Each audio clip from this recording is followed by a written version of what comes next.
हिंदुस्तान की पहली गौशाला जिसने गोबर से चलाई गाड़ियां, साथ ही बनाए ऐसे कमाल कमाल के प्रोडक्ट जिसके यूज से लेकर मेकिंग तक सब कुछ लाजवाब। आधुनिक तकनीक से लेकर गजब के इनोवेशन तक। कमाल की बात, इसको संचालित करते हैं महाराज जी। कैसे, चलिए देखते हैं। नमस्कार सर। नमस्कार, हरिओम, जय गौ माता, जय गोपाल। जय गौ माता। मेरा नाम अनंतानंद है और श्री कृष्णायन देसी गौरक्षशाला जो उत्तराखंड की सबसे बड़ी गौरक्षशाला है, 4000 से ज्यादा देसी गौ माता का संरक्षण और संवर्धन होता है। 1000 के आसपास में यहाँ पे नंदी है और इसी कड़ी में यह श्री कृष्णायन देसी गौरक्षा बायो सीएनजी प्लांट है। जो पीछे आप डाइजेस्टर देख रहे हो, ये वर्ल्ड का पहला बायो सीएनजी प्लांट है जिससे हम गाड़ियां चला सकते हैं। 400 किलो से 1000 किलो तक गैस यहाँ पे प्रोड्यूस हो सकती है। हमारे पास जितना भी गौवंश है उन्हीं का है या आप बाहर से? नहीं, उन्हीं का गोबर है। गोबर आने के बाद यह जो आपको फीड मिक्सिंग टैंक दिख रही है, इसमें ये जो स्टरर दिख रहा है, 50% पानी और 50% ये डाल के हम इसको मिक्स करते हैं। कितनी कैपेसिटी होगी इस पर्टिकुलर टैंक की अगर मैं बात? ये 50,000 लीटर इसकी कैपेसिटी है। लगभग 1 से 1.5 घंटा लगता है इसको मिक्सिंग होने में। उसके बाद इसमें कुछ कचरा वचरा हो तो उसको हम जाली के माध्यम बड़ा उधर की तरफ चल के देखें। हाँ, इसमें अंदर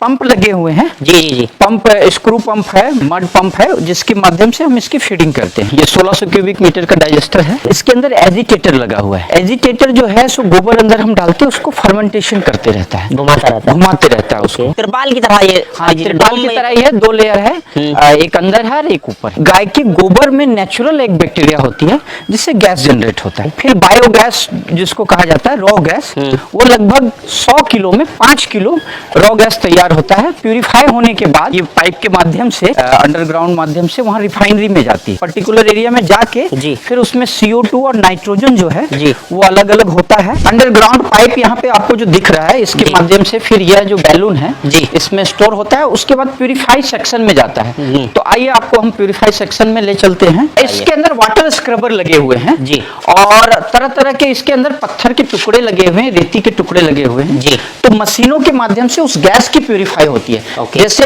पानी को प्यूरिफाई करने के लिए छन्नी लगी रहती है ना, उसी तरह का एक नॉर्मल सी भाषा में समझे तो छन्नी जैसी लगी हुई है। फिर ये बफर टैंक है, इसमें स्टोर होता है। उसके बाद फिर इसको कंप्रेस करते हैं। सीएनजी का फुल फॉर्म होता है कंप्रेस नेचुरल गैस।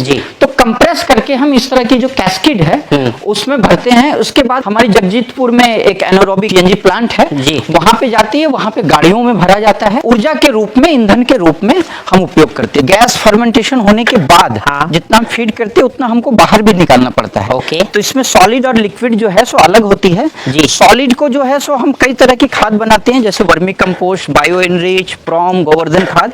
और लिक्विड जो है उसमें हम एनपीके, कंसोटिया, डिकम्पोजर और नाइट्रोजन फिक्शन के लिए कोई चीज हम लिक्विड डाल के डायरेक्ट खेतों में वो जाता है। अच्छा, ये अपने वर्मी कंपोस्ट यूनिट है? हाँ, ये वर्मी से बचे हुए वेस्ट से ही ये बनता है? जी जी जी। पहले हम इसकी 3 फुट चौड़ी और 1.5 फीट लगभग ऊंची बेड बनाते हैं, उसमें पानी छोड़ते हैं ताकि उसमें जो हीट हो, गर्मी हो। टेम्परेचर वो जो है सो 20 से 25 डिग्री के आसपास में उसको करना पड़ता है। फिर हम उसमें अर्थवॉर्म डालते हैं, केचुआ जिसको लोकल भाषा में कह सकते हैं। तो वो 2.5 से 3 महीने का प्रोसेस होता है। फिर उसकी कटिंग होती है और इसमें मॉइस्चर मेंटेन करना पड़ता है हमको। ये पूरा कंप्लीट हो जाता है सर्कल 2.5 से 3 महीने में पूरा हो जाता है। ये जो क्षेत्र है ये पैकिंग क्षेत्र है। तो जो वर्मी कंपोस्ट हम यहाँ पे तैयार करते हैं उसको लाके फिर जो हमारा कल्चर जो हमारे लैब में बनती है, trichoderma, pseudomonas, beauveria, metarhizium, acetobacter, azotobacter, PSB, ZSB, इसमें हम ऊपर से स्प्रे करते हैं और 24 घंटे तक इसको इसके अंदर रहने देते हैं। उसके बाद फिर 1 किलो, 5 किलो या 50 किलो की जैसी एज ए रिक्वायरमेंट होती है वैसे हम पैकिंग करते हैं। ये जो कन्वेयर वाली जो मशीन लगी हुई है ये प्रॉम बनाने की मशीन है, जिसमें हम गोवर्धन खाद बनाएंगे। इसमें जो फास्फोरस है वो डालते हैं और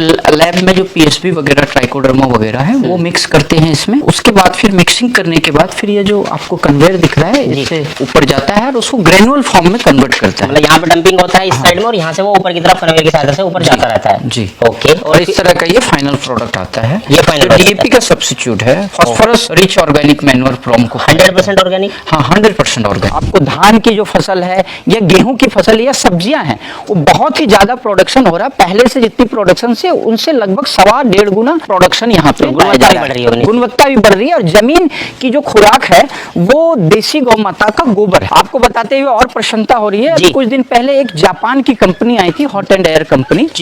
वो स्पेस शटल जो होता है उसके लिए जो फ्यूल है वो बायोगैस सबसे उचित फ्यूल होता है और उस पर अभी रिसर्च चल रही है। शायद हमारा उनके साथ MOU भी हो कि स्पेस शटल मतलब वायुयान जैसे जो होती है ऊपर जाती है उसके लिए फ्यूल के बायोगैस उसमें उपयोग होगा, ऐसे भी हम रिसर्च सर्च कर रहे हैं। कैसे संपर्क आपसे किया जा सकता है? हमारा संपर्क शुद्ध कर सकते हैं, हमारा कृष्णायन का वेबसाइट भी है, श्री कृष्णायन देसी गौरक्षा बायो CNG, www.krishnayana.org।